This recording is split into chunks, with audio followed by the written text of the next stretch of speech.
that will heal me. I release control and surrender to the flow of love that will heal me. I release control and surrender to the flow of love that will heal me.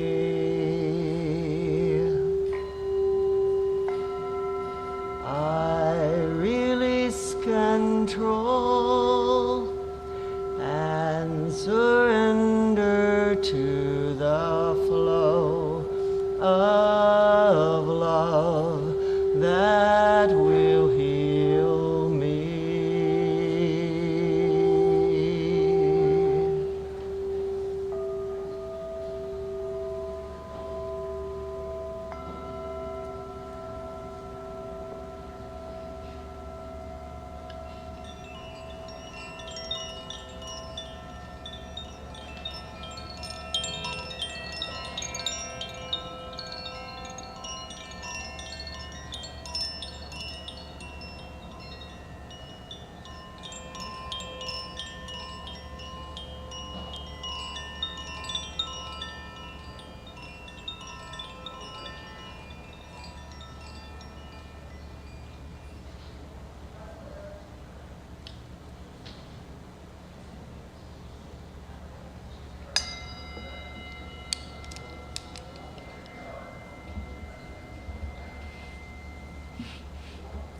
Good morning. Welcome to the Community Church of Chapel Hill, Unitarian Universalist. My name is Eric Conrad. I'm a member of the Worship Associates Ministry at this church. Our minister is the Reverend Tom Belote. Our preacher this morning is Eric Bannan, a member of the church, and he tells me this is his 8th Father's Day sermon. I especially want to welcome any visitors or newcomers to our church and to call your attention to a special note for you entitled Welcome Guests and Newcomers on the back of the order of service. I would also like to welcome those of you attending online.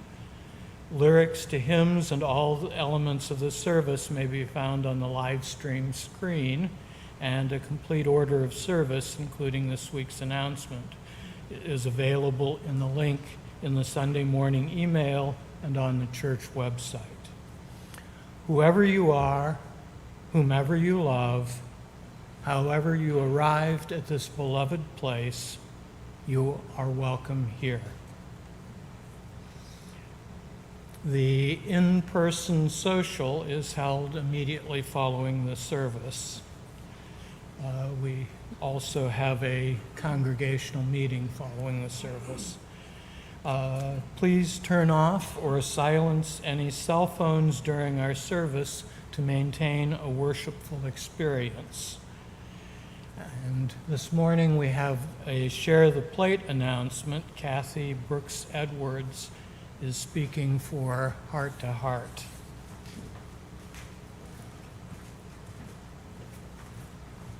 Good morning. In 2015, Chris Lukash, a North Carolina red wolf biologist, was diagnosed with ALS. I started to work with Chris, his family, and their community to support his journey through the dying process. As Chris's death neared in the spring of 2016, his neighbors received a knock on the door that every parent dreads. Their son had died from an accidental overdose. 6 weeks later, Chris passed away. The losses these two families endured in our small, tight-knit community highlighted the need for death and grief to be strongly supported. We held the families, we held each other, and together we walked into the natural process of death and the devastation of grief. We orchestrated 2 home funerals, bringing death back into our living rooms, taking care of the bodies and burials ourselves. These experiences were defining moments and highlighted the clear need to provide the human connection, services, and support the people that needed to find their way in both the dying and the living time. All donations today support the nonprofit organization Heart to Heart and their mission to help individuals, families, and communities navigate the dying time, death, and the survivor's path of loss, grief, and renewal. Our work is grounded in the understanding that deep listening, healing music, touch, movement, and gentle guidance can make a difference. We offer them with integrity, compassion, respect, and empathy. Thank you all today for your generous donations.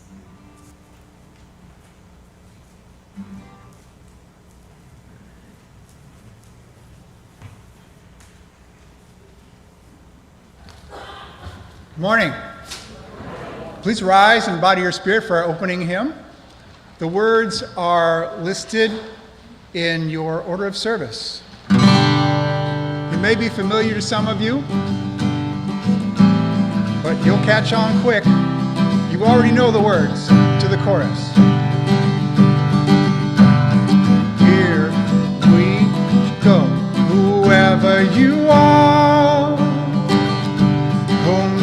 whomever you love, however you came to be in this community, you are welcome here.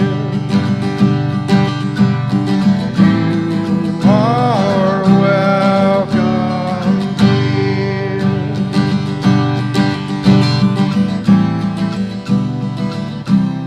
If you are searching, come on in. We're all on this journey that starts within.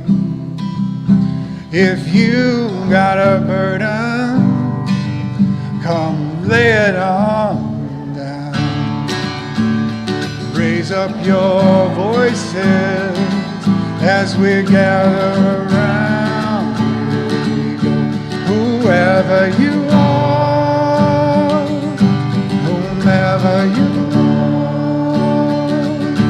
however you came to be in this community, you are welcome here.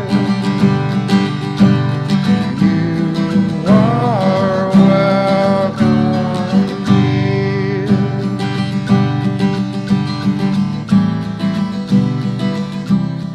If you are joyful over your concern, come share your story. The chalice flame burns. If your heart is broken, you've been disowned, come join our circle. Turn off your phone. Whoever you are, whomever you are, however you came to be in this community, you are welcome here. You are welcome here.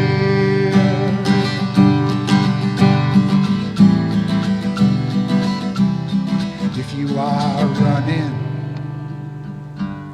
you got the right to keep sanctuary, guided by the light. When you hear that calling, come join the fight, marching for justice, candles lit in the night. Whoever you are, whomever you are, however you came to be in this community, you are welcome here. You are welcome here. All right, sing that last line with me, please. You are welcome here. That's beautiful. A little bit louder this time. You are welcome here. Okay, last time. Big finish. Here we go. You are welcome here.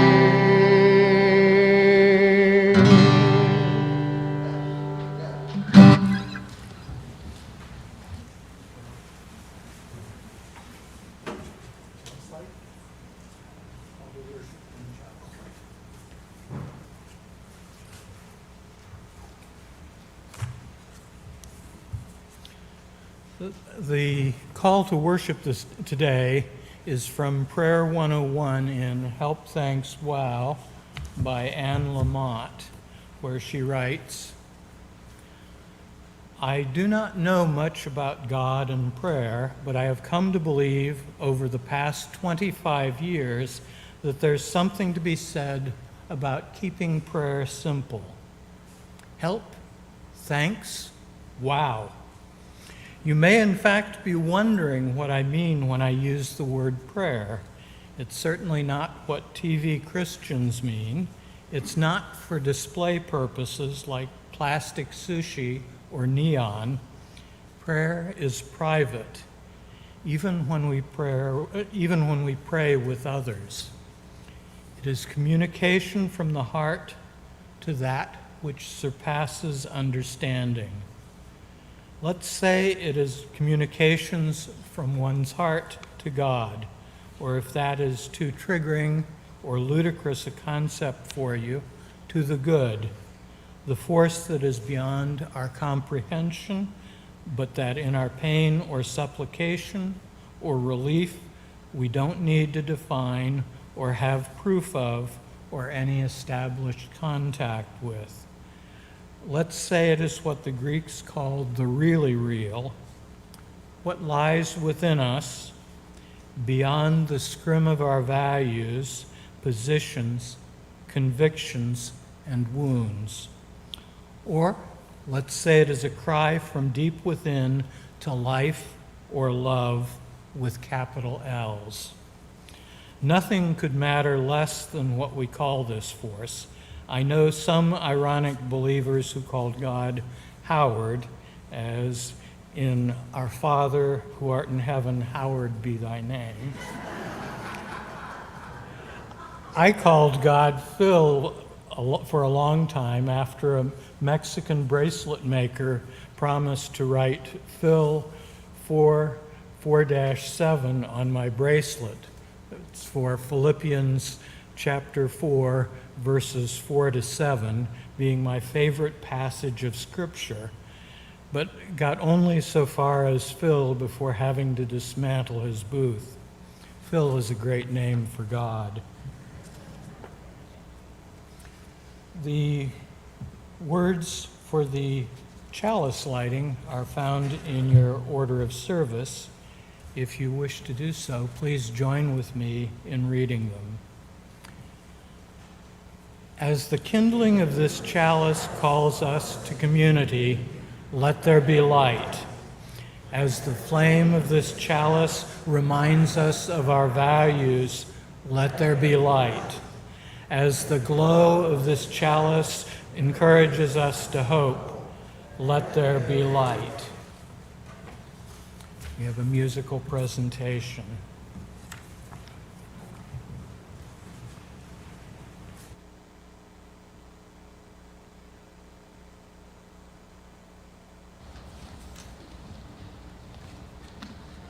The words to this song are right next to the words that Eric's song on the back of your program called Blessed We Are, and please feel free to sing along.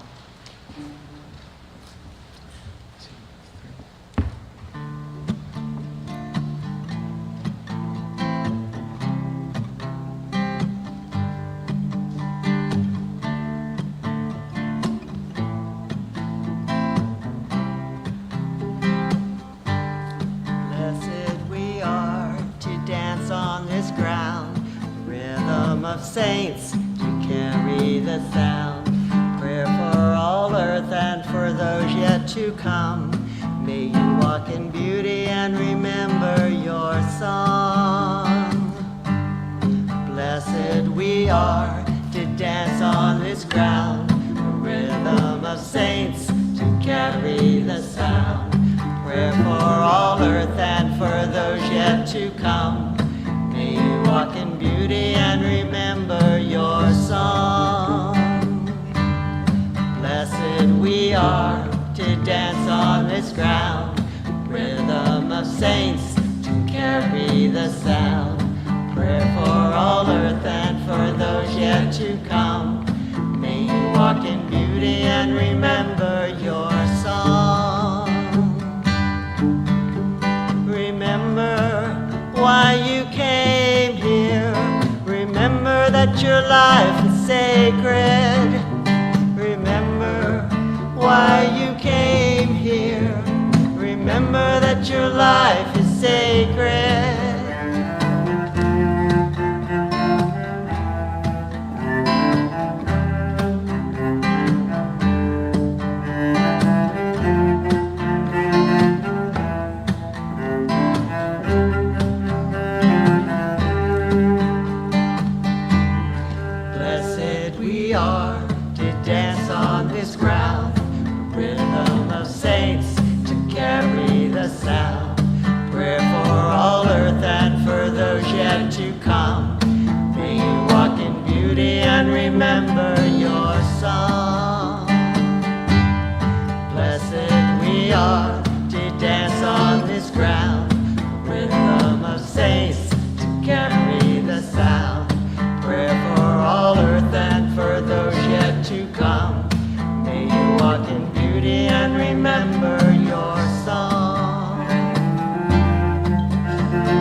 Blessed we are, dance on this ground, rhythm of saints to carry the sound. Prayer for all earth and for those yet to come. May you walk in beauty and remember your song. Remember why you came here. Remember that your life is sacred. Remember why you came here. Remember that your life is sacred. Remember why you came here. Remember that your life is sacred. Remember why you came here. Remember that your life is sacred. Blessed we are to dance on this ground. The rhythm of saints to carry the sound. Prayer for all earth and for those yet to come. May you walk in beauty and remember your song.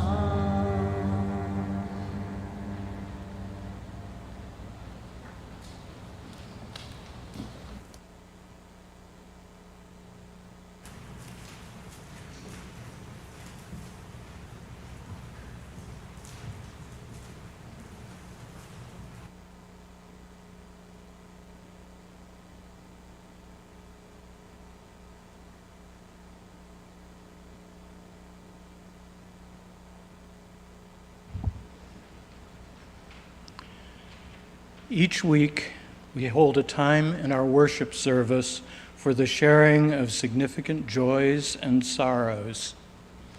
If you have a personal joy or a sorrow that you would like to share, you are invited to come forward, to place a stone in the water, to speak your name into the microphone, and to briefly share your joy or sorrow.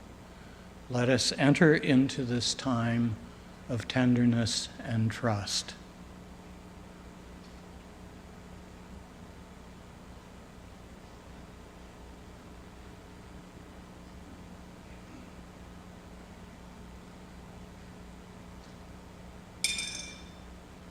Good morning, it's me again.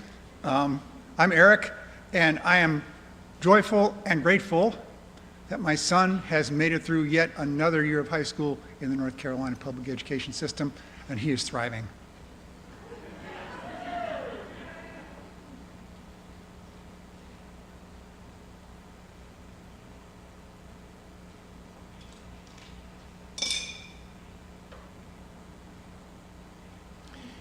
Good morning, happy Father's Day to all the fathers of all kinds. And I'm Susan Lindholm, and I have a double joy today.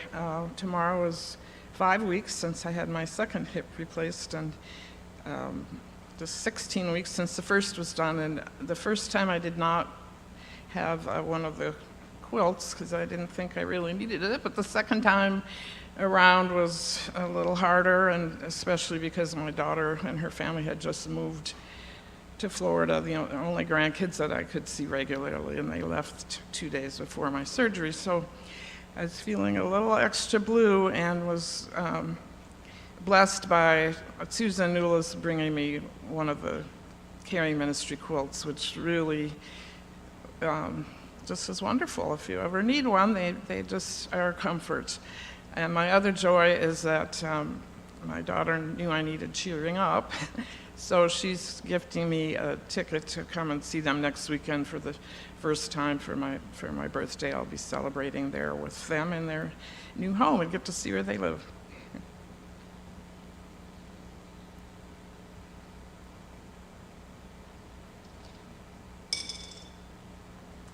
I'm Mary Beth Powell, and I'm putting this stone in the water as a concern for my dear friend Bobby Hayes, who has been coming to this church but is steering clear because of her fear for getting COVID or something.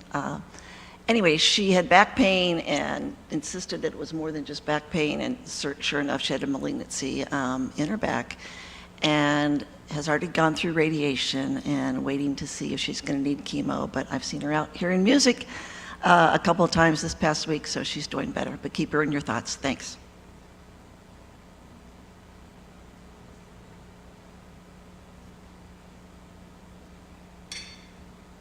Hi, I'm Melisande Timblin. This is my first Father's Day since losing my dad last year, and I'm so grateful that this space is here and that we're giving money to Heart to Heart. While they didn't help us up in New York where he passed, the hospice and the community services there were really wonderful.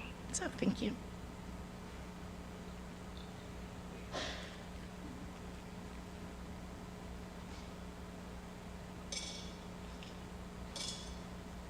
Hey everybody.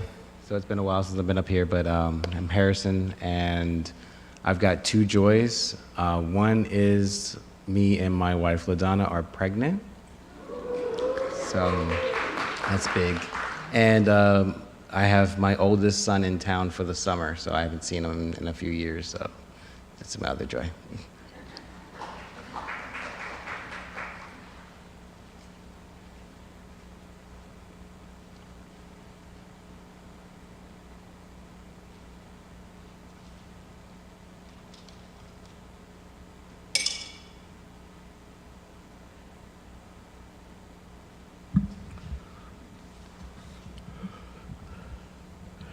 I have an incredible joy today, which is to have not only my son Chris with me, but my grandson, Leith, who has not been to a Unitarian Universalist church before.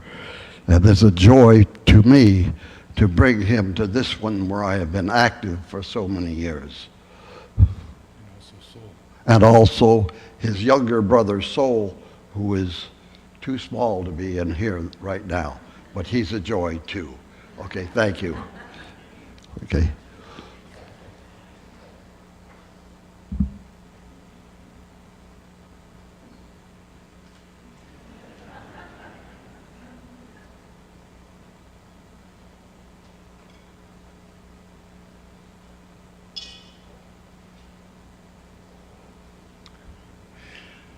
This last stone is for the joys and sorrows this morning that were unspoken.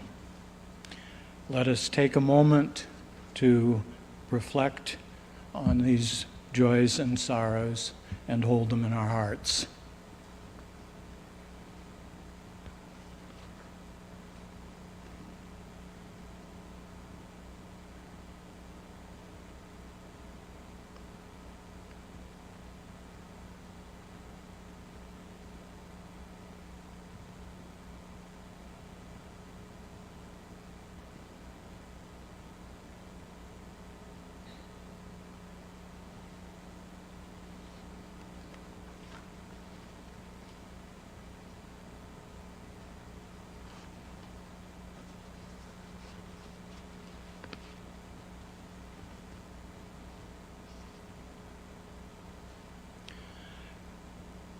Let us be united.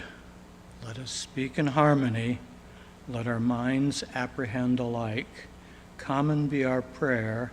Common be the end of our assembly. Common be our resolution. Common be our deliberations.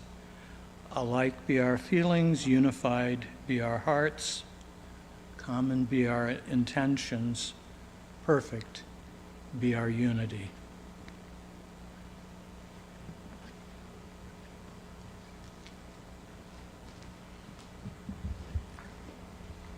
The meditation hymn will be found in your teal hymnal, 1031.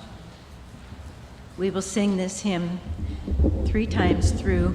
Notice that the first time is "May I be filled with loving kindness," and the second time, "May you be filled with loving kindness," and then the all-inclusive, "May we be filled with loving kindness."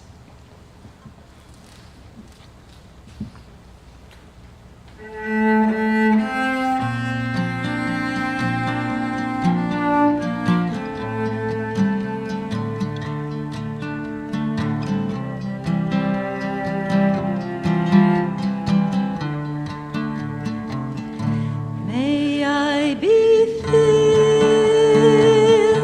With loving kindness.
The reading is another extract from Prayer 101 in Help Thanks Wow by Anne Lamott. Let's not get bogged down on who we pray to. Let's just say prayer is communication from our hearts to the great mystery, or goodness, or Howard, to the animating energy of love we are sometimes bold enough to believe in, to something unimaginably big and not us. We could call this force not me, and not our preachers on stage with a choir of 800, or, for convenience, we could just say God. Some of you were taught to pray at bedtime with your parents, and when I spent the night at your houses, I heard all of you saying these terrifying words. Now I lay me down to sleep. I pray my Lord the soul to keep. If I should die before I wake. Wait? What? What did you say? I could die in my sleep? I'm only 7 years old. I pray the Lord my soul to take. That so did not work for me, especially in the dark in a strange home. Don't be taking my soul. You leave my soul right here in my 50-pound body. Help! Sometimes the first time we pray, we cry out in the deepest desperation, God help me. This is a great prayer, as we are then at our absolutely most degraded and isolated, which means we are nice and juicy with the consequences of our best thinking and thus possibly teachable. Or I might be in one of my dangerously good moods and say casually, hey, hi person, me again, the princess. Thank you for my sobriety, my grandson, my flowering pear tree. Or you might shout at the top of your lungs or whisper into your sleeve, I hate you, God. That is prayer too, because it is real, it is truth, and maybe it is the first sincere thought you've had in months. Some of us have cavernous vibrations inside us when we communicate with God. Others are more rational and less messy in our spiritual sense of reality, in our petitions and gratitude and expressions of pain or anger or desolation or praise. Prayer means that, in some unique way, we believe we're invited into a relationship with someone who hears us when we speak in silence.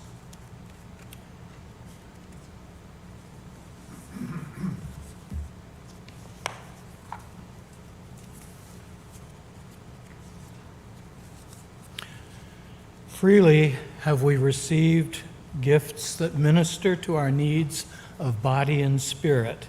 Gladly we bring our church and its wide concerns a portion of this bounty. If you wish to donate online, there is a QR code on the back of the order of service, and there is information on the church's website. Today, our generosity extends beyond our walls as we give to today's Share the Plate. Remember that you can donate online, or if you are writing a check for Heart to Heart, please write STP in the memo line. We will now receive the morning offering. Words to this song are also printed on the back of your program. Please feel free to sing along.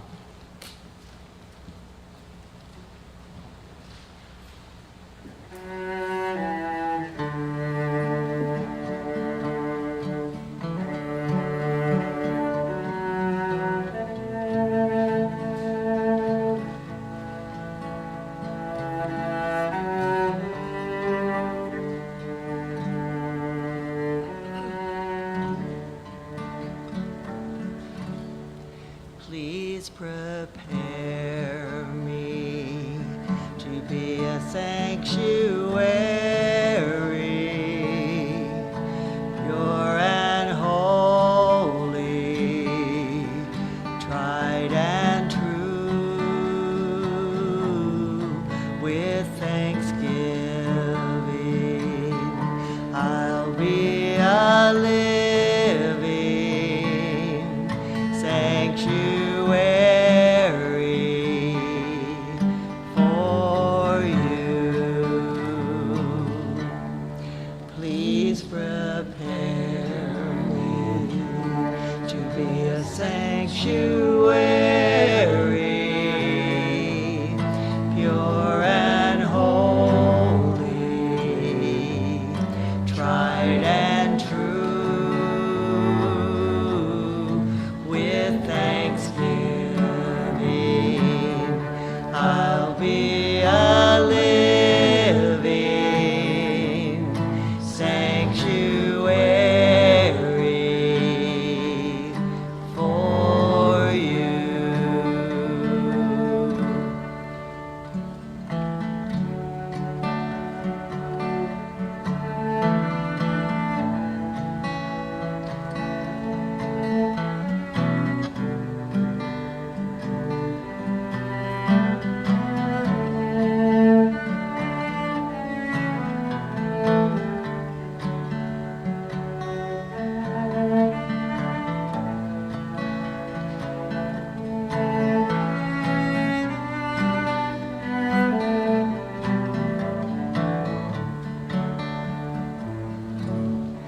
Please prepare me to be a sanctuary, pure and holy, tried and true, with thanksgiving, I'll be a living sanctuary for you.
I remember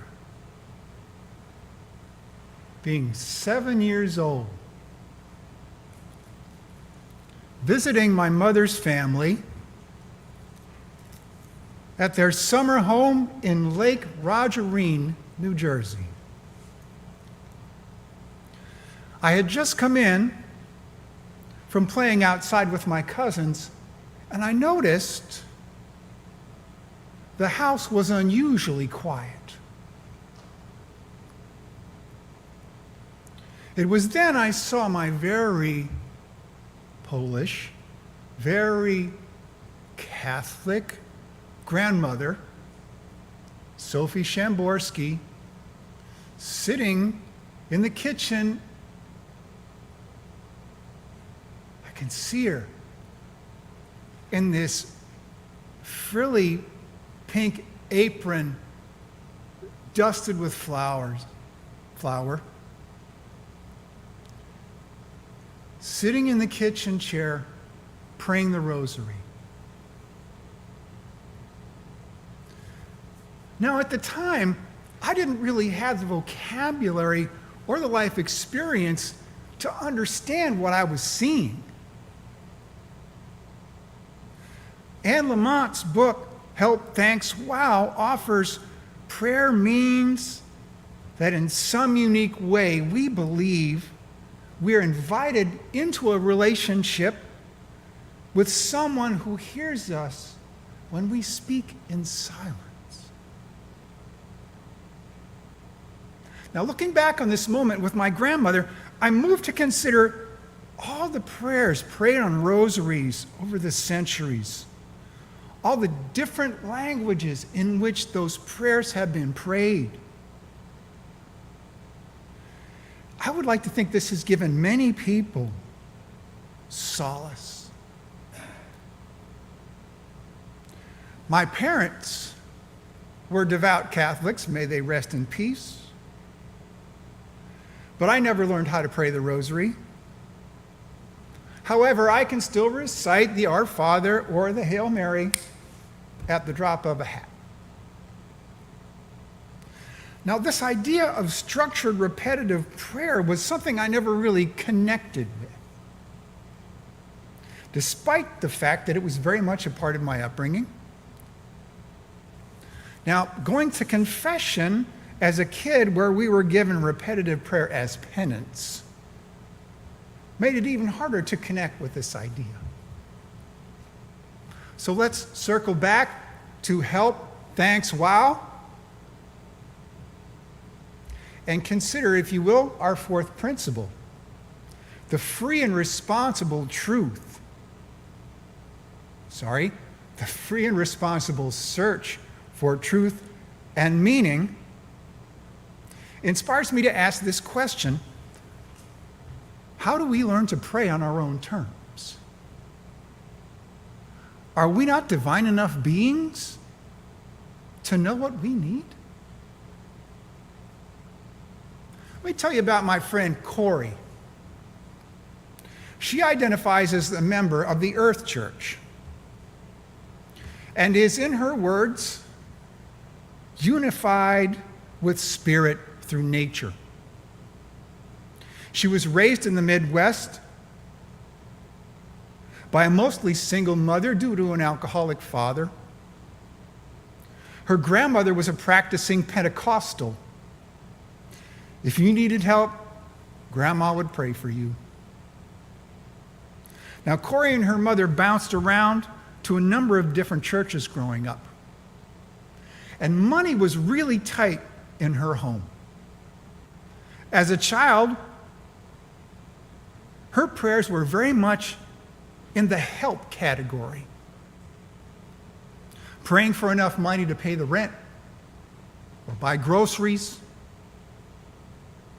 Praying for that neighbor's dog that had been hit by a car. And when I asked her, what is prayer? She replied, when I was a child, prayer was when you spoke your hardship to someone who was always listening, like Jesus in that painting of the little children. And she went on to say that when I was young, divinity was something outside of me, something out there or up there. Now, Corey's a social worker and a therapist, and it was her studies in eco-psychology that led her to a revelation. One day, walking in the woods, she saw herself in nature and nature in herself. She recalls it was all the good stuff about religion and faith without even trying. This idea of the divinity connecting this idea of the divinity within us connecting with the divinity around us is something that I really connect with, especially when I'm playing music, or especially when I'm improvising. When I'm improvising, there are often times when I feel like I am in touch with something greater.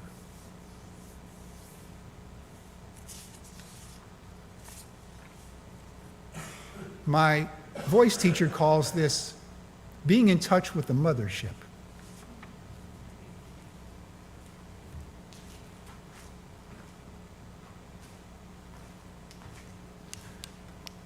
I'm going to tell you about my friend Alice, who's a yoga practitioner and an artist with an amazing musical ear. Her grandmother was a Pentecostal faith healer who spoke in tongues. I'm not picking on the Pentecostals here, trust me. I've heard so many amazing stories, so many amazing faith stories in conversations that, I'm not making this up. Her grandmother was a faith healer who spoke in tongues. Alice recalls the power of her grandmother's faith as being manifested through sound. Now think about that. The power of faith being manifested through sound. She went on to say, the parts of my worship experience growing up that brought joy revolved around music and sound. And I remember her putting her hand on her hip and saying offhand, man, them preachers were scary. Nowadays, Alice prays by chanting mantras in Gurmukhi, a Sikh language that she learned from her yoga teacher. And she says, I have two ways of chanting, one with intention and one to clear my mind. Her answer to the question, what is prayer? I use prayer and chanting to raise the vibration. God is a high frequency. Love is the highest frequency. I use mantras to find the highest frequencies. This frees me from the low frequencies of fear and hatred. Wow. Now, that idea of prayer as a vibration is something that really resonates with me. It reminds me of a perspective of my good friend, singer-songwriter Jonathan Byrd, brings to bear on this subject. I'm quoting Jonathan here. Do you know that vibration is everything? Every atom in your body, every particle of dust out there on the sidewalk, on a molecular level, it's all rotating, radiating, gyrating, and vibrating at certain frequencies. One of the most powerful things you can do is sing. You may go out to a bar and sing along to a popular song with a bunch of your friends. You might go to church and do it with 150 or so. You might go to that Taylor Swift concert that you paid $1,000 a ticket for with 30,000 of your closest friends. But think about the power. Think about the power that's harnessed in a situation like that. However you do it, when you sing, you're harnessing the most fundamental force in the universe. I mean, this got me thinking, is a hymn not just a prayer set to music? Now, speaking of vibrations, I would like an F sharp, please. Can I have a low one?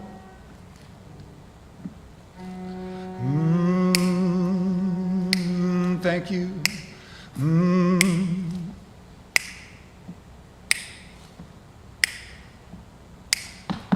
I'm learning to pray. I learn a new way every day. I'm not stuck on the same old script. I'll take a deep breath and let it rip. 'Cause faith is a journey every step of the way, and I'm learning to pray. I'm praying for my sister who's hospitalized. I'm praying for my brother who believes all those lies. I'm praying for the water so wide. I'm praying for the river so the river don't rise. I'm learning to pray. I learn a new way every day. I'm not stuck on the same old script. I take a deep breath and let it rip, 'cause faith is a journey every step of the way, and I'm learning to pray. You can pray with your hands, or pray with your feet, or pray with your heart, a new prayer every beat. Now you can pray humble, you can pray proud, you can pray real quiet, or shout it out loud. I'm learning to pray. I learn a new way every day. I'm not stuck on the same old script. I take a deep breath and let it rip, 'cause faith is a journey every step of the way, and I'm learning to pray.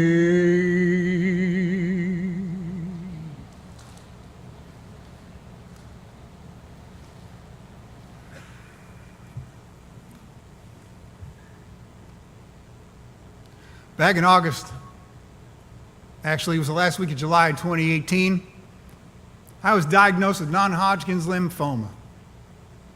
I damn near died. And I remember, while I was going through chemotherapy, I worked up the energy to leave my house and attend services here. Almost immediately, I was overwhelmed by everyone who wanted to hug me and touch me and pray for me. I don't think I made it through the service. I was so overwhelmed. And you know, many people told me that they would pray for me, and this made me uncomfortable at first. Now, as time went on, I started getting stronger and stronger, and I started going out and about, and I started seeing people. And talking about cancer is hard. And people don't know what to say, but some people would say, I'm going to pray for you. I had a lot of very awkward conversations.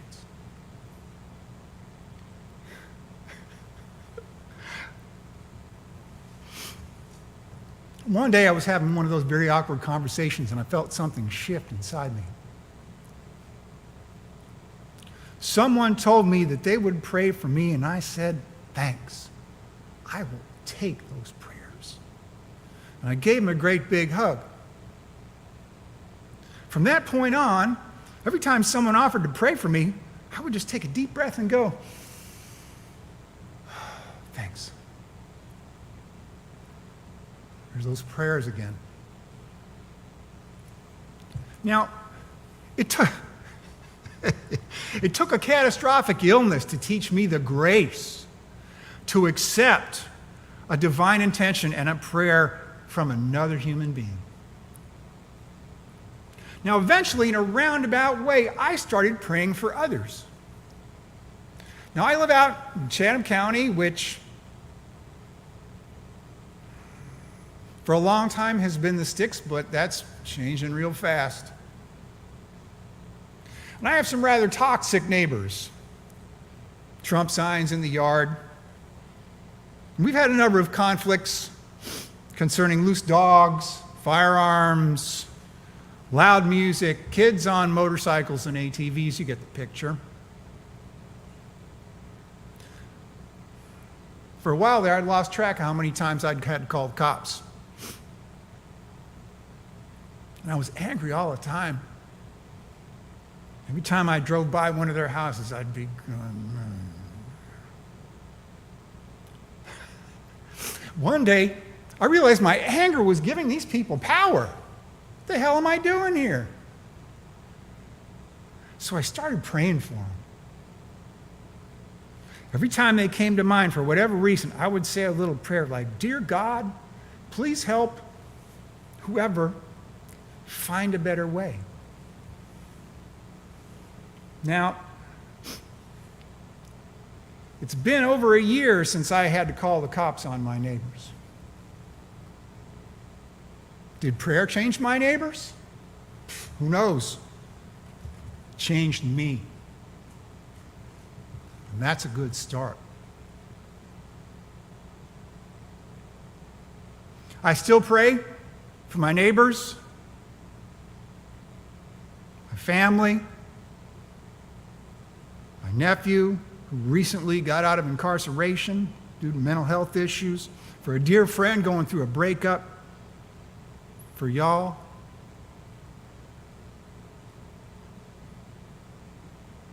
Sometimes it's enough to know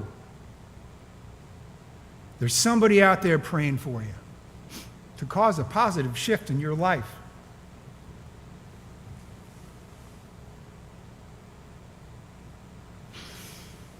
Above all this, I'm still learning. Learning to pray every day. So may you learn to pray on your own terms. And may your divinity within meet the divinity about. Amen. Thank you. And may it be so.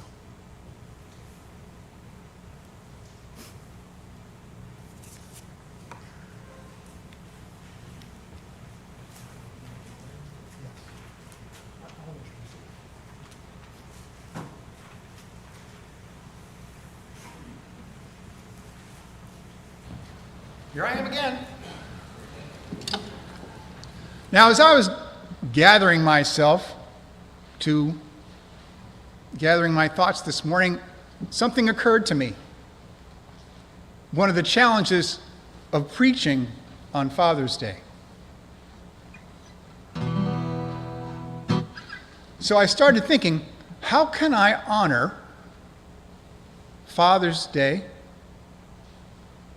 Pride Month, and Juneteenth all at the same time? Well, I'm honoring my father just by being here. I'm sure he'd be proud of me. I'm wearing my pride-colored paisley. And we're going to do Wade in the Water with additional lyrics I learned from an African-American civil rights activist, singer-songwriter, storyteller, my dear friend Reggie Harris. Y'all ready? Please rise, body or spirit.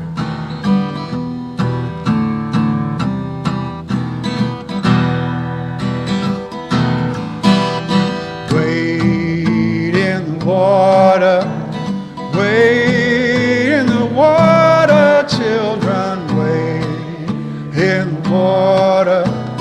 God's gonna trouble the water. Who's those children dressed in white? Wade in the water.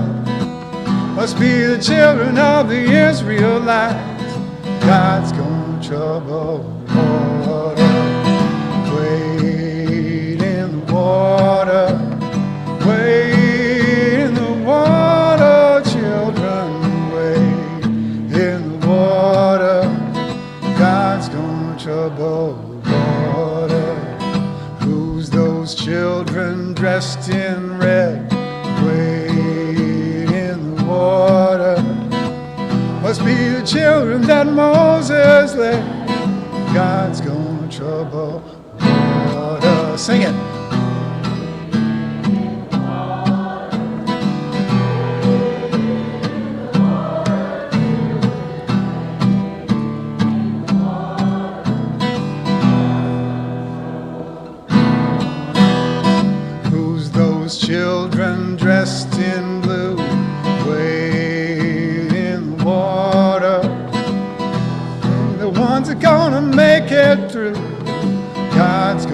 troubled water.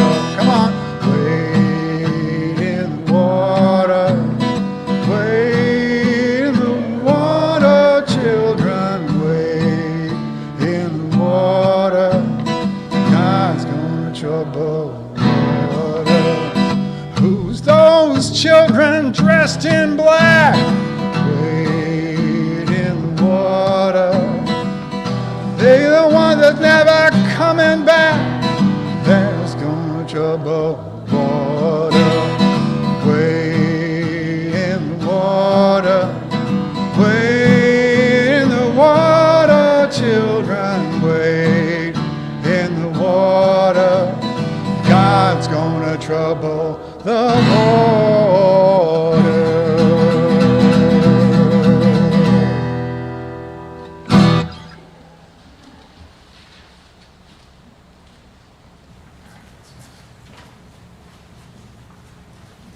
Please remain standing in body or spirit.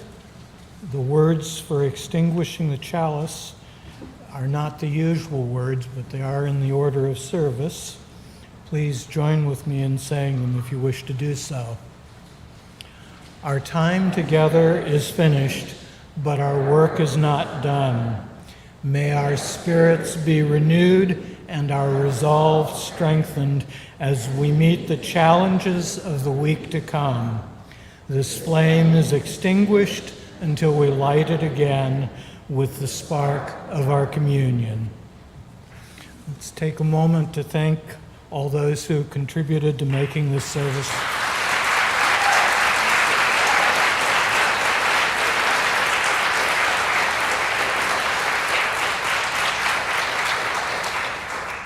Please join in singing Shalom. The words are in your order of service.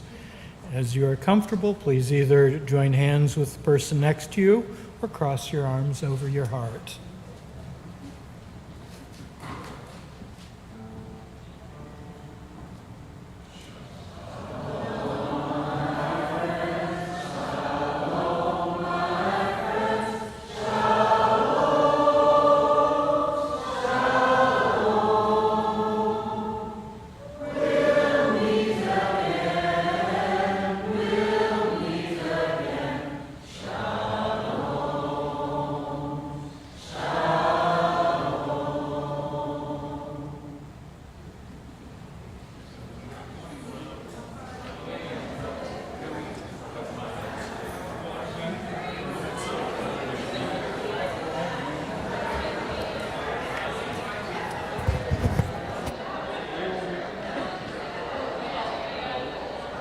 We will be starting the congregational meeting very shortly, the annual congregational meeting. So please, those that are not staying, leave, and those that you are joining us, please stay. Thank you.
Would everybody be seated so that we can begin the congregational meeting?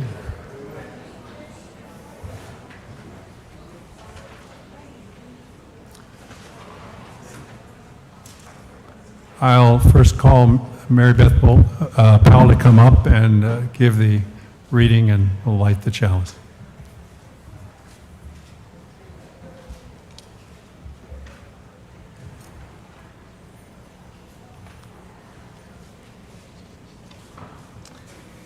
Good morning. I chose as the opening reading something from the Dalai Lama, and I did take liberty in changing it slightly to be more gender exclusive, or inclusive, sorry. We are all on this planet together. We are all brothers and sisters with the same physical and mental faculties, the same problems, the same needs. We must all contribute to the fulfillment of the human potential and the improvement of the quality of life as much as we are able. Humankind is crying out for help. Ours is a desperate time. Those who have something to offer should come forward. Now is the time.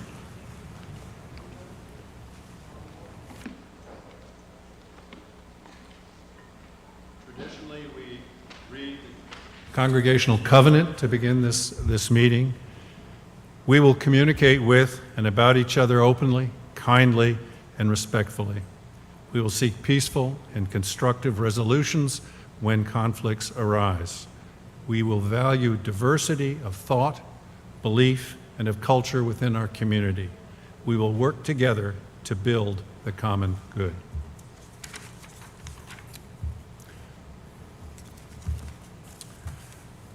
I'm Glenn Davis. I have the honor of serving as your board president this year.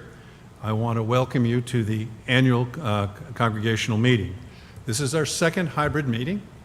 Last year we held our first hybrid meeting. So I welcome those of you in the sanctuary and of course those of us joining on the live stream. The world has made many changes during this worldwide pandemic, as we have. So thanks. The fuel that powers the Community Church of Chapel Hill Unitarian Universalism is voluntarism and a set of communitarian values. We annually take a few moments to thank the many, who make this a vibrant church through their leadership and participation. We take time to thank our spiritual leadership, Reverend Tom, our hardworking staff, our long-serving, outstanding creative leaders of RE and the music program, our many ministries, committees, groups both within and outside these walls. We define ourselves not just by what we say and think, but through what we do for others within the church and outside the church communities. We live our values in our actions. We'll be joined in the fall by Jen Kapernoff, a ministerial intern. Jen contacted Reverend Tom asking if we could take her as an intern. Jen explained that she had scrutinized many UU churches, mostly online and their online presence, as well as consulting others, and in order to try to decide what church to approach to becoming an intern. And she selected the Community Church of Chapel Hill Unitarian Universalist because of the scope and depth of activities within and without our walls, our RE programs, our music programs, the range and scope, I guess is the same word, of the kinds of programs that we have and a spiritual life that's reflected on our website and in what she heard of the church. She wished this is the church that she wished to serve and learn. It's a high compliment, I think, of which we can be proud.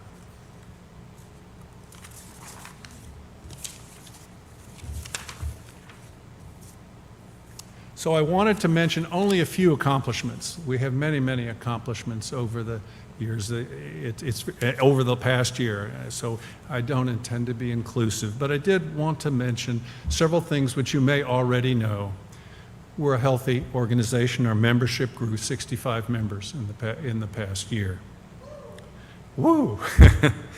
Our day of service 260 volunteers, 18 projects, 740 hours of participation in our communities in worthwhile activities. Our auction, through the generosity of donors and bidders, we raised $5,000 more than last year, $25,354 this last year. 113 donors, 131 bidders. We have to thank the leadership of each of these groups for the fine work they did in increasing our growth and our complexity and our vitality. We've made some facilities improvements this year, the acoustic improvements for the gathering room, and of course the improvements to the parking lot. You just celebrated, sadly without me, the ordination of Carter Smith. What a joyful event, and an event that talks about our future. Maybe not our personal church's future, but insofar it's reflected as we are a generator. We are a church that generates ministers for this faith. And I think that's something to be extremely proud of. And the RE programs and the music programs, if not returned to full strength, are now back. They're back, and we're all enjoying the excitement, the creativity, the selection, the variety of musical instruments that we all enjoy in here today being a good example. We've met some challenges, and of course I'm going to say the most important challenge has been that of COVID this past several years. I think we have, this is my own personal judgment, we have had excellent leadership to walk us through this. The decision-making about how to navigate it, the sensitivity to the congregation's needs and beliefs and safety. We have been among the more conservative churches in terms of how we've dealt with this. I think that's appropriate because we value those vulnerable as, in trying to keep people safe. So in 21, we had a limited opening. Last year, we really began we went back to 2 services. We maintained a mask service and a mask optional service. And of course, we're now in a mask optional situation. And it seems to me we have met the challenge, but we still have challenges to come. In infectious disease is only one of them, but another variant is coming down the pike and is already in New York and California. So we'll be vigilant in our planning for this. So that's just a light touch on the many things that have happened, and doesn't really cover the work that the ministries do, that the groups that they're within these walls and without these walls contribute to the life of this church. So we're going to reward some of that work, small slice of it, in our annual congregational awards. And I'm going to ask Aaron to come forward to present the first. Erin has been with us on the board for almost 2 years, almost 2 years, and she leaves to go to college. Good morning. So today, for the Gertrude Willis Lifespan Religious Education Award, we'd like to honor Bronwyn Blass, who's online right now, who's the chair of the children's ministry team, and Heather O'Connor, the chair of the youth ministry team, for their significant leadership in religious education during the pandemic and in the transition back to in-person church. The children's ministry and youth ministry teams have become closer and stronger during the pandemic, and that's because of Bronwyn and Heather's warm and encouraging leadership. Our team meetings were lively and hopeful under their leadership, and we came up with the creative solutions for how to manage Zoom programs and keep families engaged. Once we began to gather in person again, Heather and Bronwyn encouraged the teams to have family events and engaged large numbers of families. Particularly notable events were the children's family dinner and game night and the youth family bowling night. Each event had over 70 people, which would have been even impressive pre-pandemic. Both Bronwyn and Heather are wonderful, outgoing, and positive people with welcoming energy, and they have gifts that they've given us the gifts of relearning how to gather and have fun together. These leaders not only served as religious education leaders during this time, but they also served the wider congregation in significant roles. Heather served as the past president on the board of trustees, and Bronwyn served on the nominating committee. We are grateful for their commitment and honor, and we honor their service. And I was supposed to ask my mom to come up, but I forgot, so hi, Mom.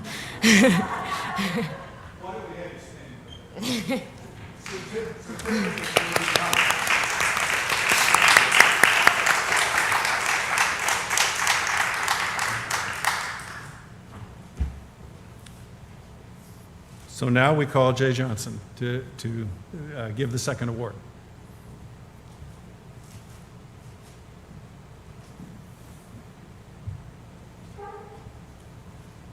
Thanks, Glenn, and good morning, everyone. The Joe and Lucy Straley Beyond These Walls Award is given annually to a member of our congregation who lives our Unitarian Universalist values in the wider world. This year's award is presented to Melva Oken, honoring her work with the Reproductive Justice Task Force of our church. Melva's efforts to promote reproductive justice and abortion rights in North Carolina have included helping to organize letter writing and phone banking efforts within our own congregation. She organized our members to visit legislators at the North Carolina General Assembly in Raleigh, and she hand-delivered letters to legislators in Raleigh. Melva has helped our church to partner with justice organizations and other faith communities.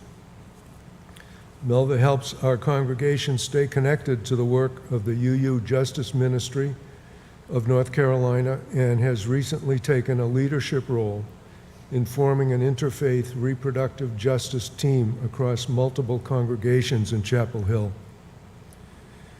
At a time when reproductive rights are under attack and abortion is being banned in North Carolina and across much of our country, Melva inspires us to show up and speak out for our rights and to work in partnership with organizations on the front lines of the struggle for reproductive justice.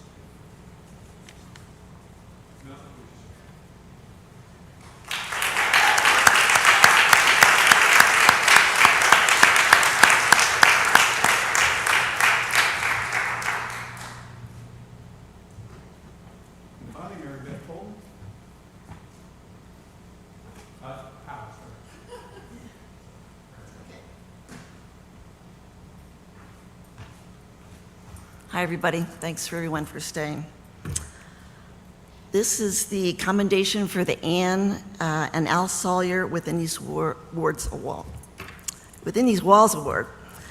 Named for longtime church members, Ann and Al Sawyer, the annual Within These Walls Award is given to a member of our church for outstanding service to the leadership of our congregation. If you peruse the plaques honoring the congregational award winners in the plaques, there's a name you'll be surprised not to find there until now. The winner of this year's Within These Walls Award is Barb Chapman.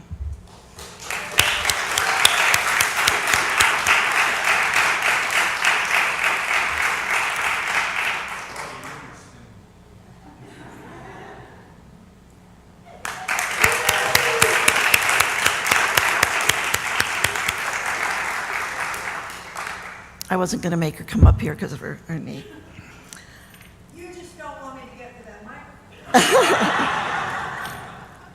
Barb is a longtime member of the church whose leadership and service has helped our congregation to thrive.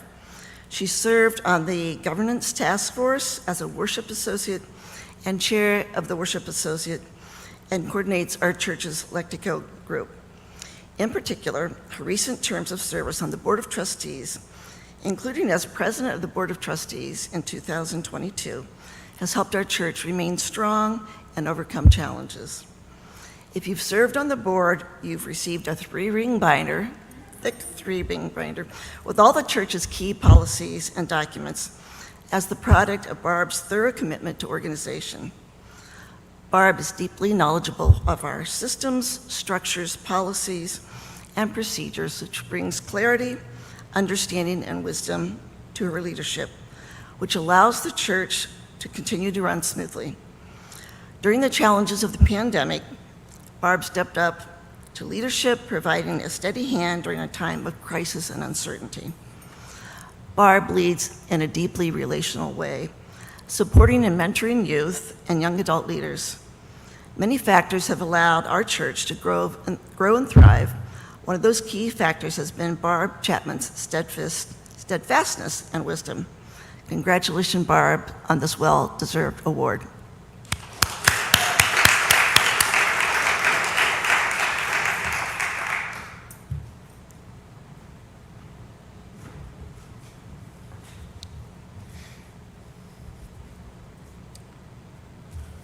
So I skipped a brief look at the future that I'm going to read before we get to the next agenda item. I wanted to say in advance of Andrew, in advance of Kathy Cole, that when I'm talking about the future of our congregation, all indicators suggest we are a strong, healthy, vibrant institution. We have healthy membership growth, as I've mentioned. We have significant increase in pledge growth, no debt.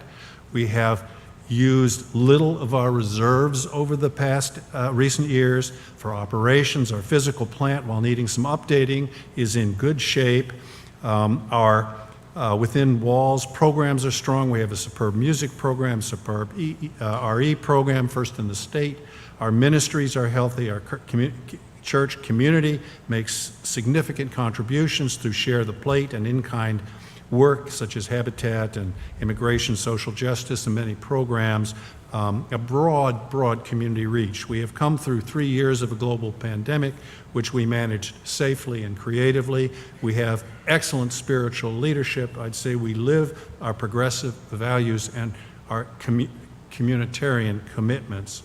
I'd be remiss if I didn't mention that we were significantly aided in the past year by the estate of Reverend Charlie Cast, who allowed us to, through the first part of his estate, to complete our building expansion without adding debt and virtually paid for the parking lot improvements. And we have yet to have full probate yet.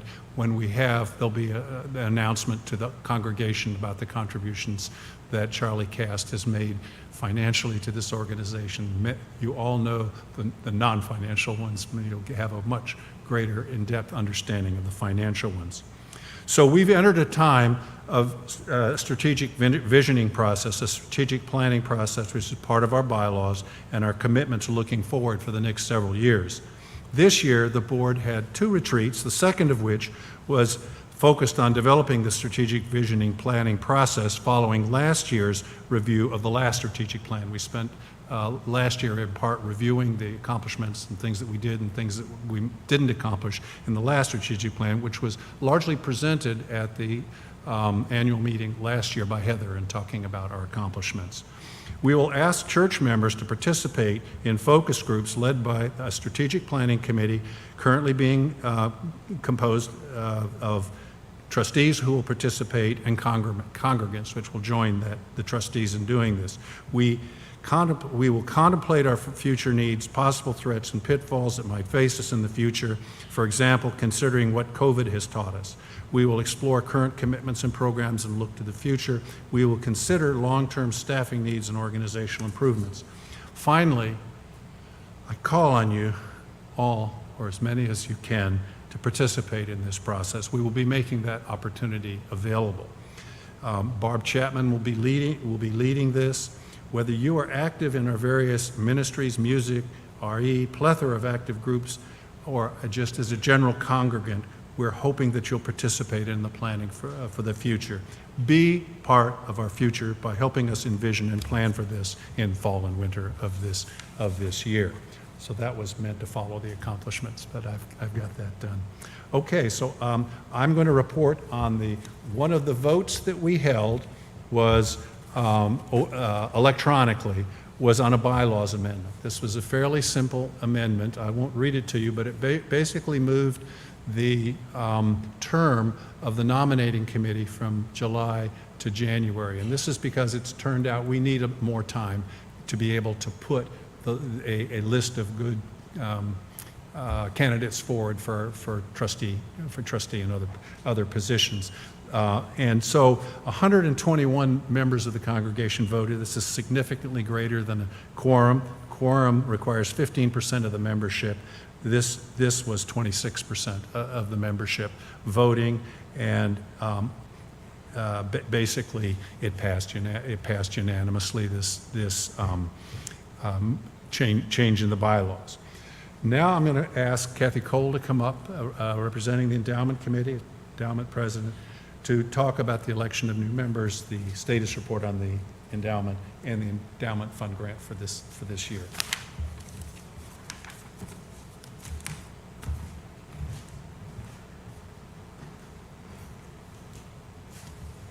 Hi, everybody. First thing I'm going to talk about is the upcoming committee membership. I think it's going to be one of the strongest endowment committees in years. We will have two extremely long-term members, Kari Andrade and Jay Miller, continuing. I'm stepping down, and Larry Ross is completing his service. And really appreciate Larry being willing to do this. Charles Lee, right here, will be the new chair. Would you like to stand up, Charles?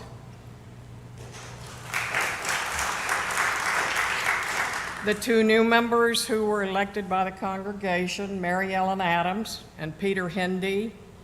Could you all stand up, please? Mary Ellen and Peter are relative newcomers, as is Charles. So we have two very long-term members and some new members. And I think it's going to be a great mix. Going to bring new life, new ideas. Our financial status, as of June 30th a year ago, we had $251,533 in the endowment fund. Over the last year, we had $10,275 donated, and our change in market value was a little over $5,000. The year before, as it did everybody who had money in the stock market, we took a bit of a hit, but we're making that up now. The current, as of March 31st, which was the most recent I could get, was $266,948. The grants, last year, according to the charter of the endowment fund, we may give up to 3% of the fund balance as of December 31st. For fiscal year 22-23, a $9,000 grant was awarded to the capital fund to use in improving the acoustics in the gathering room. The project was completed, and that room is now fully accessible to hearing impaired people. So we're very pleased about that. For this upcoming year, the committee proposed a grant of $7,650 for upgrading signage to the church, and that was approved also. The board is taking the lead on the signage, and Glenn Davis has put together what sounds like a very strong committee of church members with some designers, and did you say an engineer? We have some asks to make, but we have people to ask. Anyway, this is a committee made up of members of the congregation. This will improve the sign out here at our entrance and up on Purefoy and Mason Farm roads. Evidently the board has gotten comments from people that we don't have a very clear presence in the community. So that's what this is for.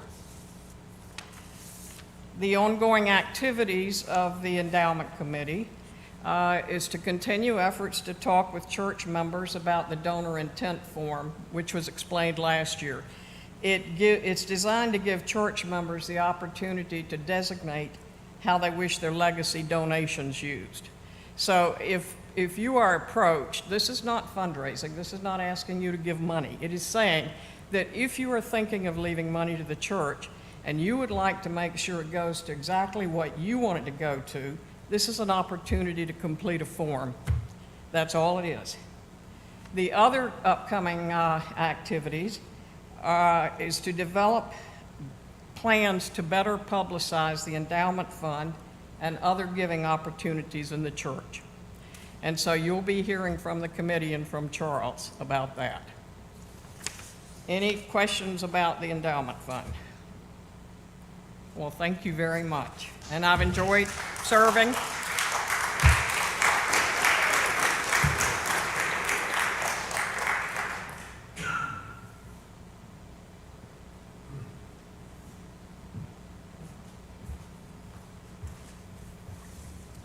Thank you.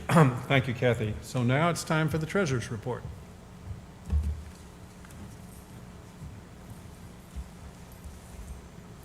Hey everyone, Andrew Wright. I'm your treasurer, and I could talk for a long time, but I'll keep it very brief to give you a status of our financials.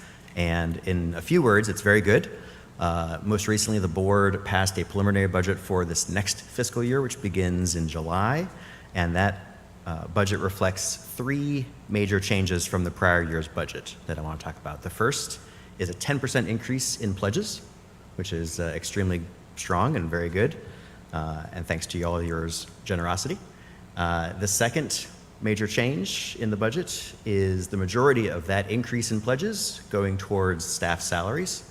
The UUA gives guidelines of what staff should be paid, and this past year they actually changed those guidelines pretty drastically in terms of how they're structured. Instead of being title-based, they're more general at levels. Tom worked with the Finance Committee and the HR Committee to get the staff appropriately slotted in those new levels. And the other change that the UA made was they moved this area, Chapel Hill, from what's called a level 3 to a level 4 in terms of cost of living. So in other words, the UA has now recommended that we pay a little bit more. So we were able to do that thanks to the first point that I made, which is a very strong pledge drive and increase in pledges. And the third change is the remainder of that increase in pledges going towards some increased building costs. Now that we're in the new space full time, we've been able to see what that costs in terms of janitorial and utilities, and so we're able to increase that budget a little bit to cover those costs. And that is the status for next year's budget. This year that we're finishing out right now, at the end of June, we expect to be approximately break even in terms of income and expenses. If it ends up being a little bit lower than break even, a little bit of a deficit, we do have more than sufficient operating reserves to cover that, and that's good news too. So that's my brief summary. If you want more information, I'm always available. There's also a more detailed treasurer's report with lots of graphs and colors, you know, like I like colors, on the website. It's under the Board of Trustees page on the website.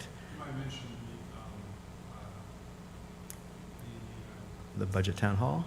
Yeah. We also give an opportunity to go more in depth in person with questions at a budget town hall. We held that last week, and we hold those before the congregational meetings every year. So just keep an eye out for that if you want to get some more information on a one-on-one basis or a face-to-face basis as well.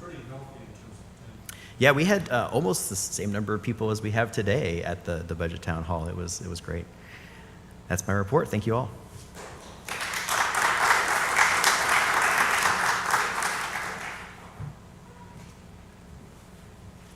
We will, after we have the last comments reading and extinguish the chalice, have a Q&A after we've closed for those that want to stay and ask any additional questions.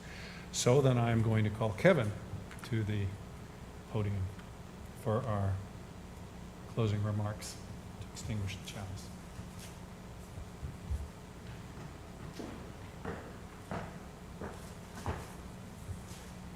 Hi, everyone.